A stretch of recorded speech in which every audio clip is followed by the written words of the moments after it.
Mister Sylvester, चलो Sunday school का समय हो गया है और तुम अभी भी अपने आईपैड में फुटबॉल खेल रहे हो। हाँ एस्थर, मुझे इच्छा है। क्या मैं बस एक गेम खत्म करके आऊं प्लीज? नहीं, समय हो चुका है। ठीक है, चलो। है एस्थर। हेलो सिल्वेस्टर, आखिरकार तुम आ ही गए। हाय बच्चों। हेलो प्रिय बच्चों, माता पिताओं और उन सभी को जो ये कार्यक्रम देख रहे हैं। हम खुश हैं आप लोगों से फिर से मिलके। हाँ, हम उत्साहित हैं। पर तुम्हें पता है क्या एस्थर, मैं स्पोर्ट्स खेलना मिस करता हूँ। वो समय जब मैं फुटबॉल, बास्केटबॉल, क्रिकेट और साइकिल चलाना, मैं आज भी वो सब करना चाहता हूँ।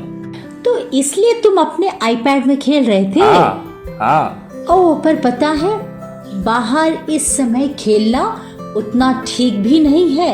हाँ, पर तुम चिंता मत करो, मेरे पास तुम्हारे लिए आज कुछ अच्छा है। वो है एक स्पोर्ट्स क्विज। क्या स्पोर्ट्स क्विज? वाह, ये तो सुनने में हाँ। बहुत ही मजेदार लगता है। मुझे पता है आप भी स्पोर्ट्स क्विज खेलना चाहते हैं, है ना? तो चलो शुरू करते हैं एस्थर। ठीक है, तो पहले मुझे बताने दो कि इसे कैसे खेला जाता है। मैं आपको एक चित्र दिखाऊंगी और आपको पता लगाना है कि उस चित्र ये तो में बहुत कौन ही है। आसान है। चलो अब खेलते हैं एस्थर, मैं तैयार हूँ। ठीक है, चलो। ये है पहला चित्र। ओह, पहला चित्र। ये तो साउथ अफ्रीका के क्रिकेट के खिलाड़ी की तरह लग रहा है। अरे हाँ, मुझे पता है, ये है AB टेविलियर बहुत अच्छा, तुमने और अच्छा ये खेला। RCB के लिए खेलता है। ठीक है, अब बारी है दूसरी चित्र की। ओह, ये तो एक बास्केटबॉल खिलाड़ी है। अभी कुछ टाइम पहले ही इसका देहांत हुआ है। ये तो लेकर्स के लिए खेलता था। ओह हाँ, इसका नाम तो कोबी ब्रायंट है। हाँ, तुमने सही जवाब दिया। ठीक है, अब ये तीसरी चित्र की बारी है। तीसरा चित्र कौन है ये? ओह हाँ, ये तो सबसे सरल है। यह खिलाड़ी तो अर्जेंटीना और बार्सिलोना के लिए फुटबॉल खेलता है। इसका नाम लियोनेल मेसी है। हाँ, और मुझे लगता है कि हमारे दोस्त जो देख रहे हैं तुमसे पहले इसका जवाब हाँ दे बिल्कुल, चुके हैं। क्योंकि ये सरल था। ठीक है, तो ये है चौथा चित्र। चौथा चित्र तो एक भारतीय खिलाड़ी का है जो बैडमिंटन खेलती है, जिसका नाम है सानिया नेहवाल। बहुत अच्छा। हाँ, सानिया नेहवाल एक बहुत अच्छी बैडमिंटन खिलाड़ी है। अब समय है आखिरी चित्र की। देखते हैं कौन सबसे पहले पता लगा सकता है। 1 2 3 चलो। ठीक है, यह है आखिरी तस्वीर, बॉक्सिंग। हाँ अरे ये तो मेरी काम है। हाँ, बिल्कुल सही जवाब दिया तुमने। ये हुई ना बात। पर सिल्वेस्टर, एक बात है जो इन सारे खिलाड़ियों में एक समान है। एक समान था? ओ हाँ, मुझे पता है। ये सब बहुत ही बेहतरीन खिलाड़ी है और इन लोगों ने बहुत सारे मेडल जीते हैं। विजेता, तुमने विजेता शब्द कहा। विजेता, ये सब विजेता है। सही जवाब। हाँ, और यही आज हम देखने जा रहे हैं। आज का बाइबल पॉइंट है, यीशु के नाम में आप एक विजेता है।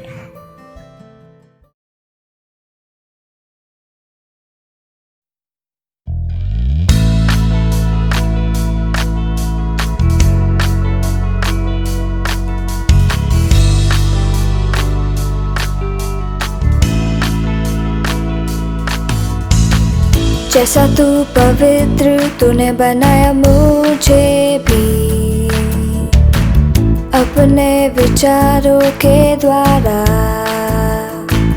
ताकि मैं रहूं ताकि मैं रहूं ताकि मैं रहूं पवित्र और भला तेरे लिए, ताकि मैं रहूं पवित्र और भला तेरे लिए। जैसा तू पवित्र, तूने बनाया मुझे भी अपने विचारों के द्वारा, ताकि मैं रहूं ताकि मैं रहूं ताकि मैं रहूं पवित्र और भला तेरे लिए, ताकि मैं रहूं पवित्र और भला तेरे लिए। सारे दोष से रहे, उसने बनाया हमें यीशु के लिए। वाओ,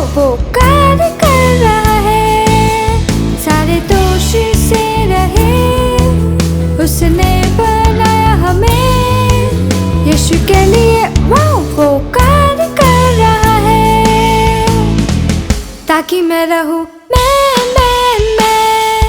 पवित्र और भला तेरे लिए ताकि मैं रहूं मैं पवित्र और भला तेरे लिए सारे दोष से रहे उसने बनाया हमें यीशु के लिए वो कार्य कर रहा है सारे दोष से रहे उसने बनाया हमें यीशु के लिए वो कार्य कर रहा है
fixes my broken heart every single day. It's a fresh new start again.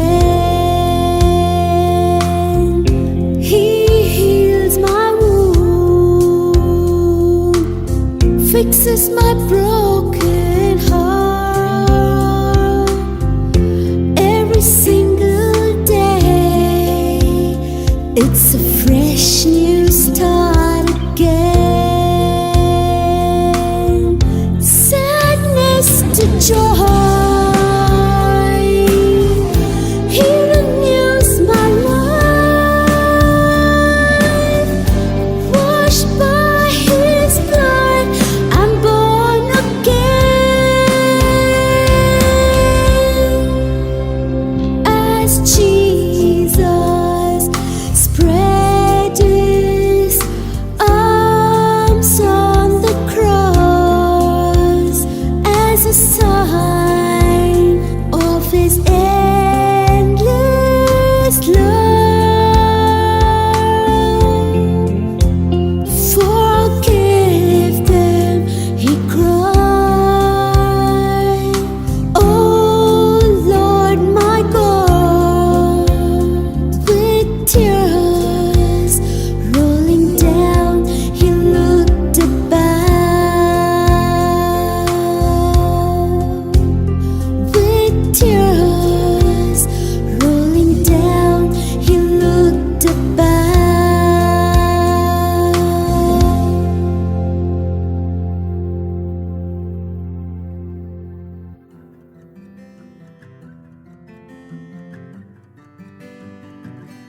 Hello बच्चों, माता पिताओं और वे सब जो ये कार्यक्रम देख रहे हैं। आज हमारे साथ है प्यारी हेवनली ग्रेस जो हमारे साथ आज के प्रयोग में जुड़ेंगी। तो हेवनली, आप कैसे हो? बहुत अच्छा। तो आज हम बहुत ही अच्छा प्रयोग करने जा रहे हैं जिससे आप कुछ सीखेंगे भी। तो मेरे पास ये बॉटल है। क्या है ये? बॉटल। और मैं इसमें डालने जा रही हूँ विनेगर। क्या है ये? विनेगर। हाँ, विनेगर। तो देखते हैं क्या होता है। इतना काफी होगा हेवनली। अब मेरे पास है गुब्बारा और मान लीजिए ये गुब्बारा हमारे जीवन को दर्शाता है। क्या है ये? तो मैं इस गुब्बारे को इस विनेगर की बोतल के ऊपर लगा दूंगी। ये जो विनेगर है ये वचन को दर्शाता है। क्या कुछ हो रहा है? नहीं, कुछ भी नहीं, कुछ भी नहीं। हाँ, कुछ भी नहीं हो रहा है। बहुत अच्छा हेवनली, कुछ नहीं होता है। अब देखते हैं कि जब यीशु हमारे जीवन में होता है तो क्या होता है। इस वाले गुब्बारे में मैंने थोड़ा बेकिंग सोडा डाला है। क्या डाला है? हाँ, तो मेरे पास बेकिंग सोडा है। तो हमें ध्यान से इसे बोतल के ऊपर लगाना है और देखना है कि क्या होता है। ठीक है हेवनली? तो इस बेकिंग सोडा को मैं बोतल के अंदर डाल रही हूँ। देखते हैं क्या होता है जब यीशु हमारे जीवन में होते हैं। तो क्या तुम देख सकती हो? गुब्बारा अपने आप फूल रहा है। वाह! तो ये होता है जब यीशु हमारे जीवन में होते हैं, है ना? तो कौन हमारे जीवन में होना चाहिए? बहुत ही बढ़िया हेवनली। तो जब हमारे जीवन में यीशु मसीह है तो हम सब एक विजेता है।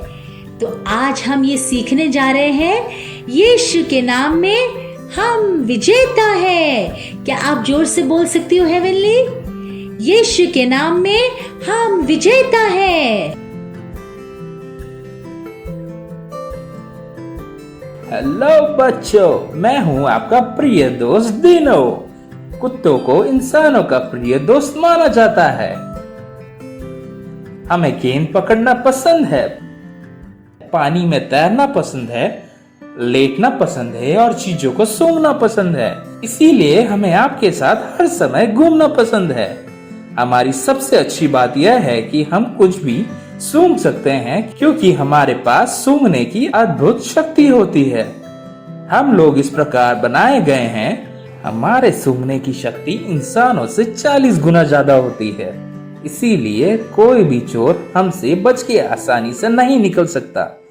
हम हर बार जीत जाते हैं। हमेशा जीतने की बात से याद आया, आप सब भी विजेता हैं और इसके लिए यीशु का धन्यवाद हो, क्योंकि उसी की वजह से हम सब जयवन से भी बढ़कर हैं। यीशु आपसे प्यार करता है और वो हर मुसीबतों में आपको संभालता है।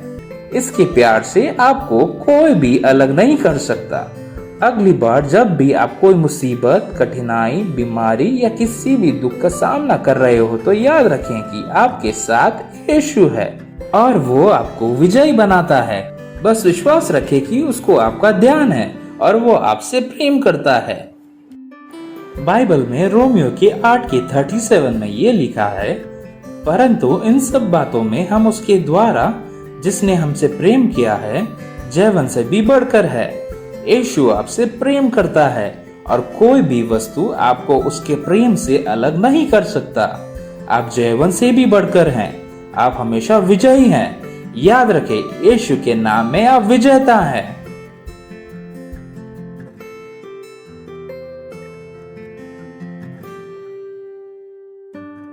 हेलो बच्चों, आज हम सीख रहे हैं यीशु के नाम पे आप विजेता हैं। आज की कहानी कुछ अलग है पर महत्वपूर्ण है, क्योंकि आज हमने खिलाड़ियों की भी बात की तो मैं कुछ खेल से जुड़े शब्दों का इस्तेमाल करूंगा। तो आज हम 3 चीजों को देखने जा रहे हैं। पहला है खेलने के लिए बने। दिलचस्प है ना? परमेश्वर ने मनुष्य को बनाया। बाइबल हमें उत्पत्ति की पुस्तक 1 अध्याय के 27 और 28 आयतों में बताती है, परमेश्वर ने अपने स्वरूप में मनुष्य की रचना की और उन्हें फलने और पृथ्वी भर जाने की आशीष दी ताकि हम अपना जीवन बहादुरी से जिए। इसीलिए मैंने कहा खेलने के लिए बने, इस जिंदगी को अच्छे से जिए, हर पल को आनंद से जिए। इस उद्देश्य से प्रभु ने हमें बनाया है। दूसरा, मनुष्य की गलती। उत्पत्ति के 3 अध्याय के 5 और 6 आयत में बताते हैं कि सर्प आता है और आदम और हवा को फल खाने के लिए बहका देता है और वह भले और बुरे के ज्ञान का फल खा लेते हैं, और जब वे खाते हैं तब वे परमेश्वर की आज्ञा का उल्लंघन करते हैं और गलती कर बैठते हैं। वैसे ही जैसे खेल में होता है, जब कोई गलत करता है तो रेफरी एक कार्ड दिखाकर बाहर कर देता है। उसी तरह आदम और हव्वा की गलती के कारण भी उनको अदन की वाटिका से बाहर कर दिया गया। और उत्पत्ति के 3 के 16 और 17 में लिखा है कि मनुष्य को अब दुगनी परिश्रम करनी पड़ेगी और अपने माथे की पसीने की रोटी वो खाएगा और स्त्री को बहुत सी पीड़ा से गुजरना पड़ेगा।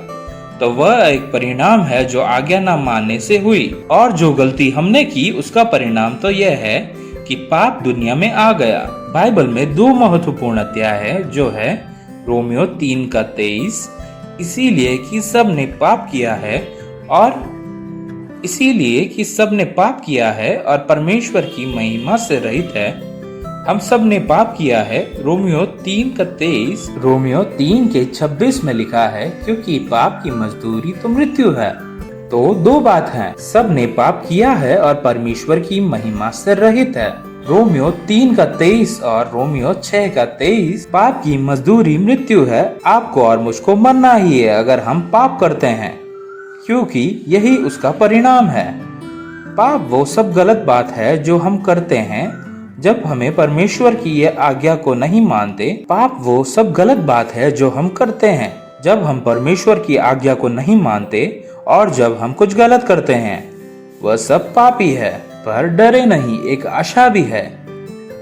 परमेश्वर हमें खेल में वापसी देता है, और यह है तीसरी बात, परमेश्वर हमें खेल में वापसी देता है और उसके एकलौते पुत्र के द्वारा जो हमारे लिए क्रूस पर मरा, अपना लहू बहाया और मेरे लिए उसने हमारी जगह ली ताकि हमें ना मरना पड़े परंतु अनंत जीवन जिए, और वो मरे हुए से जी उठे आपके और मेरे लिए। और यह है तीसरी बात, यीशु हमें खेल में वापसी देता है। और रोमियो की पुस्तक 5 के 8 में लिखा है, क्योंकि पाप की मजदूरी तो मृत्यु है, परंतु परमेश्वर का वरदान हमारे प्रभु मसीह यीशु में अनंत जीवन है।